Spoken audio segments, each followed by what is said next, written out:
So I know that part of the claims process, a lot of veterans are called in for compensation and pension exams or CMP exams.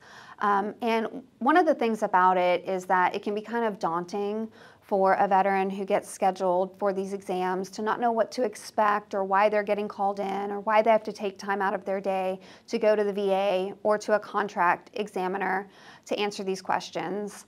And one of the things about CMP exams is that they're not always a bad thing that you're called for them. In fact, it actually means that VA is taking your claim seriously and they believe that there's merit. And VA requires that these exams be held to both prove that there's a disability, to check the severity of that disability, and also sometimes to get a medical opinion on whether or not that disability is related to either a service-connected condition or directly to service or some other way.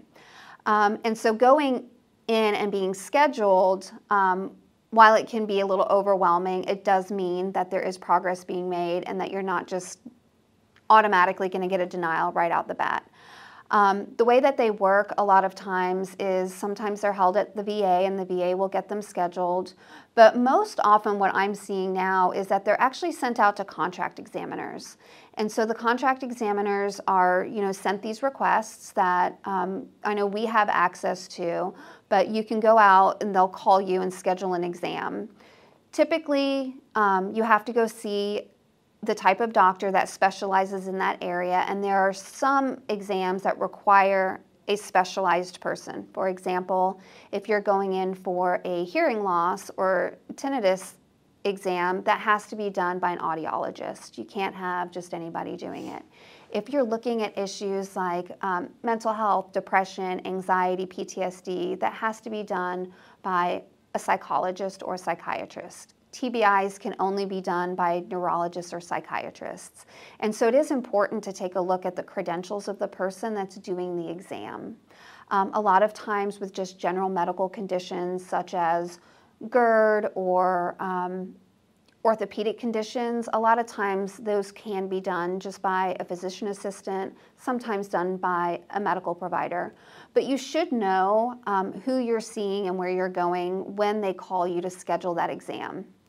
Sometimes you'll see one provider for several exams if you have a lot of conditions, and especially if they're interrelated. So it may just be one appointment, but you may end up with 6 different CMPs that come from that because they're able to specialize in that. But if you have some medical conditions and a depression claim or one for mental health, you can expect to be scheduled for at least 2 exams, one with the mental health provider and one for all the medical conditions. When you go in, you will know when you're scheduled.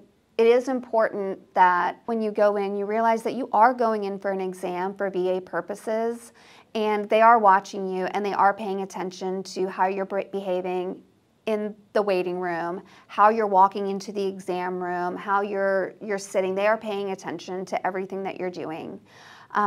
One of the things that I like to tell my vets is, when you go in, you may be having a better day. A lot of times I see people who have, good days and bad days, and it just kind of depends. And if you happen to go into the VA on a good day, that doesn't necessarily represent the full spectrum of your disabilities or how you're feeling.